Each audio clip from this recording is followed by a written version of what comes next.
विद्यार्थी मित्रांनो, पालकांनो, नमस्कार. मी प्राध्यापक स्वप्नील कांबळे, नारायणगाव महाविद्यालय. माझ्या महाविद्यालयाचं नाव आहे ग्रामोन्नती मंडळाचं कला वाणिज्य व विज्ञान महाविद्यालय आणि हे नारायणगावामध्ये आहे.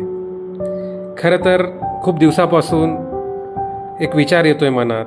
अलीकडे शिक्षणाचं सगळं वारं पाहता पालक, विद्यार्थी, विशेषतः 12वी मध्ये शिकणारे जे पाल्य आहेत आणि त्याचे पालक हे नेहमीच विचार करत असतील की आता मुलाला कुठे ॲडमिशन केलं पाहिजे आणि नेमकं त्याच्यासाठी काय महत्त्वाचं आहे, पुढे जाऊन त्याचं भविष्य काय बनेल याच्यासाठी ही सगळ्यात महत्त्वाचा टप्पा आहे, हे सगळ्यांना माहीत आहे. पण अलीकडच्या काळामध्ये नुसतं प्रोफेशनल कोर्सेस, पण हे केल्यानंतर खरंच जॉब आहेत का? बरं, जॉब लागल्यानंतर ते कितपत पगार देत आहेत त्या कंपन्या त्याला, तो कसा काय त्या पगारावर किंवा पुढे जाऊन तो सर्वाईव्ह करेल, याचा सगळा विचार न करता खूप प्रोफेशनल कोर्सेसचा बाजार झालेला आहे. आणि ह्या प्रोफेशनलच्या कोर्सेसच्या बाजारामध्ये लोक ट्रॅडिशनल कोर्सेसला कमी लेखायला लागलेत.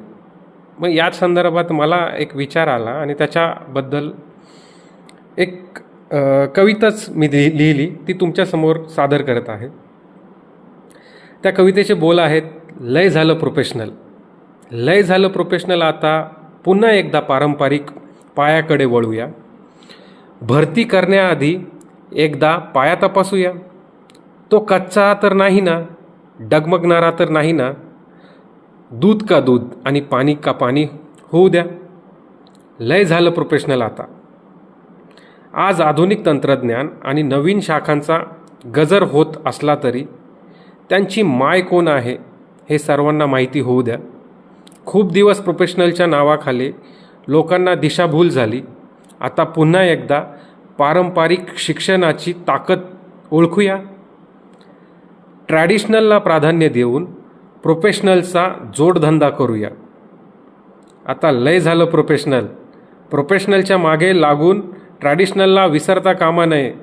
उलट ट्रॅडिशनलसोबत प्रोफेशनलची निर्मिती करून कौशल्य विकास आणि स्वतःच्या अस्तित्वाची भक्कम पायाभरणी करूया.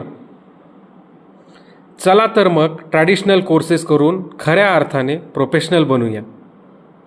आधुनिक तंत्रज्ञानाची जोड देत परंपरांचा सन्मान ठेवूया. विद्याशाखांची कृत्रिम सीमा तोडून BA, BCom, BSc